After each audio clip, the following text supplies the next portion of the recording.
Latest books के NCERT solution हम लोग लेके आ रहे हैं। तो क्लास 9th का मैथमेटिक्स का चैप्टर 2 जो है वो अब हम डिस्कस करेंगे। बिल्कुल लेटेस्ट किताब के हिसाब से जो है वो हम लोग समझेंगे, एक एक करके सारे क्वेश्चंस जो है वो हम लोग डिस्कस करेंगे। सबसे पहले एक्सरसाइज 2.1 के क्वेश्चन नंबर 1 पे जो है वो हम लोग आते हैं। तो क्वेश्चन नंबर 1 के अंदर देखो हमें क्या पूछा हुआ है। हमें पूछ रखा है कि आपको जो है वो क्वेश्चन के अंदर डिग्री जो है वो फाइंड आउट करनी है। तो डिग्री किसी भी पॉलिनोमियल की किस तरीके से जो है वो फाइंड आउट करते हैं। मान लो कोई भी पॉलिनोमियल है, जैसे एक्स स्क्वायर है प्लस 2x है प्लस 3 है।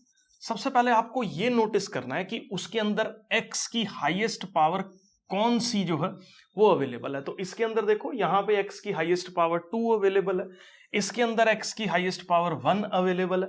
तो सबसे बड़ी जो x की पावर किसी भी पॉलिनोमियल के अंदर प्रेजेंट होती है उसी को हम लोग अपने पास जो है वो क्या बोल देते हैं, डिग्री जो है वो बोल देते हैं। तो इसी कॉन्सेप्ट के हिसाब से जो है वो अगर हम लोग अंडरस्टैंड करें, ठीक है, ये नोट करना है तो आप कर सकते हैं। तो इसी कॉन्सेप्ट के हिसाब से जो है वो अगर हम लोग अंडरस्टैंड करें तो यहां पे देखो सबसे पहले क्वेश्चन में अगर आप नोटिस करोगे तो हाईएस्ट पावर कौन सी है यहां पे, वो है 2x स्क्वायर। ठीक है, तो पावर हाईएस्ट है कितनी, पावर है हाईएस्ट इसकी 2।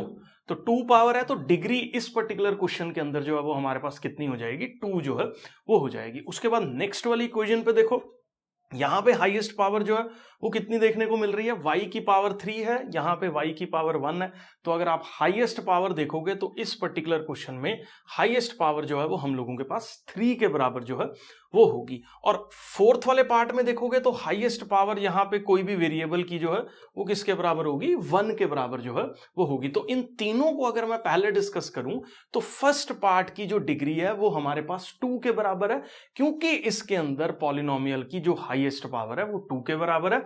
सेकंड पार्ट की जो हाईएस्ट पावर है वो यहां पे 3 के बराबर है, ठीक है, क्योंकि y क्यूब जो है वो देखने को मिल रहा है, तो डिग्री इसकी 3 के बराबर जो है वो हो जाएगी। और लास्ट पार्ट की बात करो तो y z की पावर जो भी वेरिएबल है उसकी पावर यहां पे 1 देखने को मिल रही है। तो यहां पे जो डिग्री है वो हमारे पास 1 के बराबर जो है वो हो जाएगी। उसके बाद देखो थर्ड पार्ट जो है ना उसमें -9 लिखा हुआ है। -9 को अगर आप नोटिस करो ना तो यहां पे तो वेरिएबल है ही नहीं।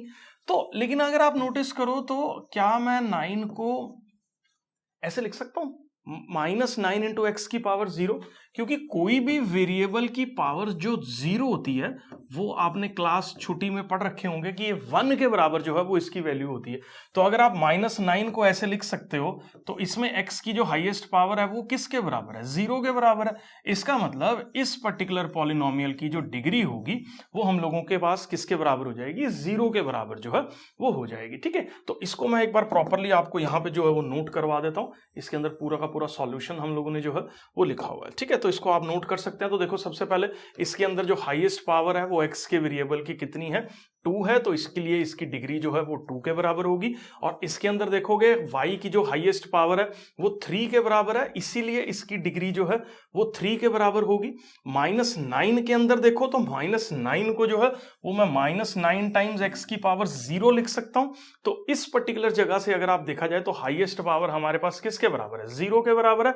तो इसलिए इसकी डिग्री जो है वो हमारे पास किसके बराबर होगी, 0 के बराबर जो है वो होगी। ठीक है, उसके बाद अगर आप देखोगे नेक्स्ट वाले उसमें तो यहां पे 4z -3 है, तो ये हाईएस्ट पावर इसकी जो है वो हमारे पास किसके बराबर होगी, 1 के बराबर होगी। तो डिग्री इसकी क्वेश्चन की जो है वो 1 हो जाएगी। ठीक है, नेक्स्ट क्वेश्चन नंबर 2 और 3 जो है वो मैं एक साथ यहां पे कर रहा हूं। तो क्वेश्चन नंबर 2 हमारे पास जो है वो क्या बोलता है, सबसे पहले इस पे जो है वो ध्यान दो। यहां पे बोलता है कि कोई भी ऐसा पॉलिनोमियल आप लिखो जिसकी डिग्री 1 है, 2 है या 3 है। तो बहुत सिंपल है, पॉलिनोमियल 1 वाला लिखना है आपको, कुछ भी लिख सकते हो आप, 2x + 1, हाईएस्ट पावर जो है वो 1 है। याद रखना x स्क्वायर इसमें नहीं लिखना, क्योंकि आपको ये पूछ रखा है कि हाईएस्ट पावर या डिग्री जिसकी 1 है उस पर्टिकुलर पॉलिनोमियल के बारे में लिखो। तो जिसकी डिग्री 1 है मतलब उस पर्टिकुलर पॉलिनोमियल के अंदर जो x का वेरिएबल प्रेजेंट है उसकी हाईएस्ट पावर 1 के बराबर जो है वो होने वाली है। तो यहां पे जो है वो हमारे पास 2x + 3 हो गया, तो ये एक पॉलिनोमियल हो गया जिसकी डिग्री जो है वो 1 है। उसके बाद डिग्री 2 वाला पॉलिनोमियल मतलब आप क्या करो, हाईएस्ट पावर 2 वाला पॉलिनोमियल लिख दो, प्लस यहाँ पे कुछ भी लिख दो 3x + 4। तो इस पर्टिकुलर के अंदर देखोगे तो हाईएस्ट पावर कितनी प्रेजेंट है हमारे पास, 2 प्रेजेंट है तो इसलिए इसकी डिग्री जो है वो 2 होगी। ऐसे ही क्यूब वाला लिखना है आपको तो क्यूब वाले में कुछ भी लिख दो, 2x cube plus 3x square plus 4x plus 5। ठीक है, इसके अंदर हाईएस्ट पावर कितनी प्रेजेंट है? 3 प्रेजेंट है तो इसलिए इसकी डिग्री जो है वो 3 होगी। अब आपके दिमाग में शायद एक सवाल और आ रहा हो कि क्या हमें ये बाकी चीजें लिखनी जरूरी है? मतलब जैसे हमने यहाँ पे 3 पावर लिखा तो 210 पावर लिखनी जरूरी है? नहीं, ऐसा नहीं है। आप नॉर्मली अगर पॉलिनोमियल को सिंपल x भी लिख दो या x स्क्वायर भी लिख दो या x क्यूब भी लिख दो तो भी ये पॉलिनोमियल की पावर जो है वो 1 है, इसकी डिग्री जो है वो 2 है क्योंकि इसकी हाईएस्ट पावर 2 है, इसकी हाईएस्ट पावर 3 है तो इसकी डिग्री जो है वो हमारे पास 3 है। आप नॉर्मली ऐसे भी लिख सकते हो, बस आपको ये रिप्रेजेंट करना है कि हाईएस्ट पावर इतनी हो, बाकी आप उससे लोएस्ट वाली जो मर्जी लिखो ना लिखो फर्क नहीं पड़ता, आंसर बिल्कुल भी गलत नहीं होगा। ठीक है ना? तो आप अगर यहां पे देखो तो हमने कौन कौन सी वैल्यूज जो है वो टेकअप कर रखी है। तो यहां पे देखो जो डिग्री 1 वाला पॉलिनोमियल है उसको हमने 3x प्लस 7 जो है वो लिख दिया। डिग्री 2 वाले पॉलिनोमियल को ना हम लोग क्वाड्रेटिक पॉलिनोमियल जो है वो बोल देते हैं। अब यहां पे देख लो इसकी हाईएस्ट पावर कितनी है, यहां पे 2 है तो 2 के बारे में जो है वो लिख दिया। उसके बाद देखो यहां पे क्यूबिक पॉलिनोमियल लिख दिया। ठीक है, तो as long as the highest power matches require the degree, तो यहां पे मैंने मेंशन कर दिया कि जरूरी नहीं है कि आपको सारा लिखना है, बस हाईएस्ट पावर आपकी मैच करनी चाहिए इस पर्टिकुलर के साथ, डिग्री के साथ। बाकी आप लिखो ना लिखो फर्क नहीं पड़ता, कोई भी आंसर गलत नहीं होगा, बट यहां पे हमने लिख दिया तो उससे कोई फर्क जो है वो नहीं पड़ेगा। ठीक है, नेक्स्ट क्वेश्चन पे जो है वो हम लोग मूव कर रहे हैं। तो नेक्स्ट क्वेश्चन नंबर, ये आप नोट कर लो। ठीक है, इसका स्क्रीनशॉट जो है वो ले लो, बाकी इसकी पीडीएफ जो है वो हम लोग देंगे आपको। ठीक है, उसके लिए आप मेरे को व्हाट्सएप पे मैसेज जो है वो कर सकते हैं और मैं बहुत ही नॉमिनल प्राइसेस पे जो है वो पीडीएफ दे सकता हूं। ठीक है ना, तो वो जो है वो आप मेरे को एक बार मैसेज कर देना। ठीक है, व्हाट्सएप नंबर हमारा जो है वो स्क्रीन पे दे रखा है तो उस पर आप व्हाट्सएप पे मैसेज कर देना। ठीक है, उसके बाद नेक्स्ट है what is the coefficient of x square and x cube. तो पहले तो ना मैं इस पर्टिकुलर इक्वेशन को ना यहाँ पे सीधा करके लिखता हूँ, एक्स की पावर 4 माइनस हम लोगों के पास क्या है 3x square, sorry 3x square नहीं है, यहाँ पे आ रहा है हमारे पास 3x क्यूब और उसके बाद आ रहा है प्लस का 6x स्क्वायर और माइनस का हमारे पास है 2x प्लस का यहाँ पे हमारे पास है क्या 7। ठीक है, कोएफिशिएंट का मतलब क्या होता है? कोएफिशिएंट का मतलब होता है कि जैसे मान लो यहां पे देखो x की पावर 4 है, इसके साथ जो कांस्टेंट प्रेजेंट है वो पर्टिकुलर को हम लोग कोएफिशिएंट बोल देते हैं। तो ये पर्टिकुलर यहां पे अगर आप देखोगे तो ये पूरा का पूरा x की पावर 4 का जो कोएफिशिएंट हो गया वो हम लोगों के पास किसके बराबर हो गया? 1 के बराबर हो गया। एक्स क्यूब का जो कोएफिशिएंट हो गया इसके साथ क्या चीज प्रेजेंट है? -3 प्रेजेंट है, तो इसलिए एक्स क्यूब का जो कोएफिशिएंट हो गया वो -3 के बराबर जो है वो हो गया। सिमिलरली अगर आप देखोगे तो एक्स स्क्वायर का जो कोएफिशिएंट हो गया वो हमारे पास 6 के बराबर जो है वो हो गया।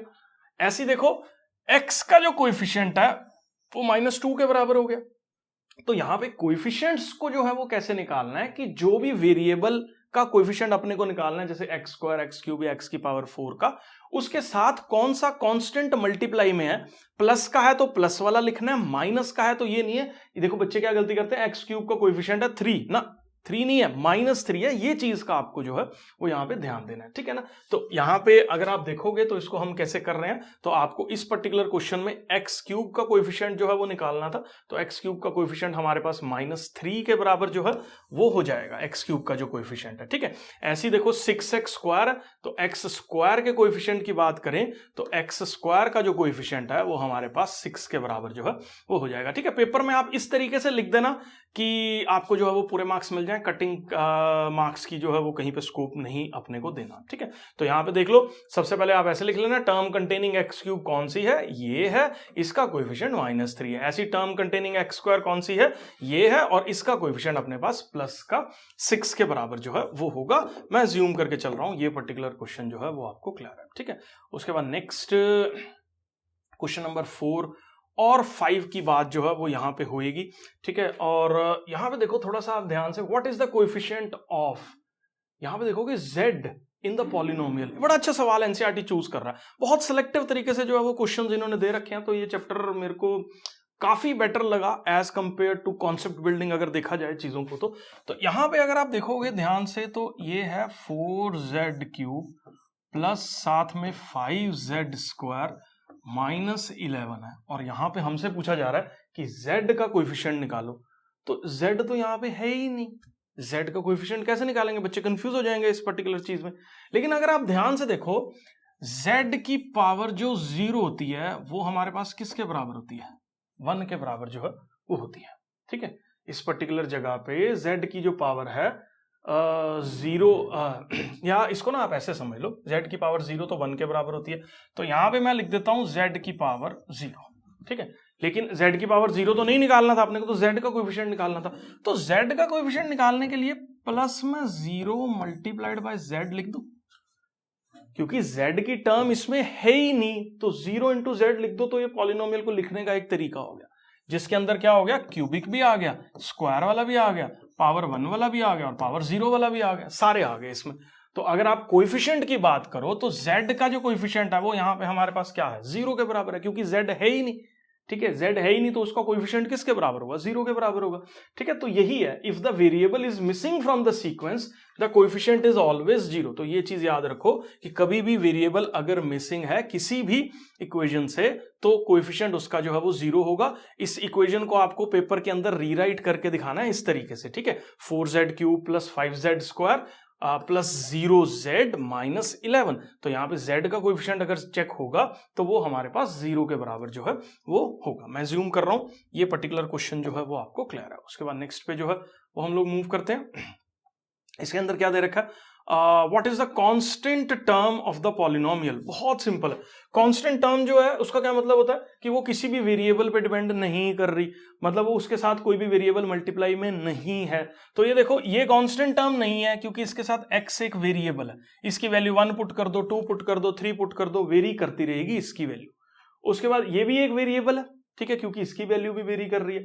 x माइनस 8x भी एक वेरिएबल है क्योंकि x पे डिपेंड कर रहा, इसकी वैल्यू भी जो है वो वेरी कर रही है। लेकिन ये जो -10 है इसकी वैल्यू जो है वो हम लोगों के पास वेरी नहीं कर रही है, तो इसको हम एज क्या ट्रीट करेंगे, कांस्टेंट जो है वो ट्रीट करेंगे। ठीक है, तो इसको हम लोग एज अ कांस्टेंट ट्रीट करेंगे।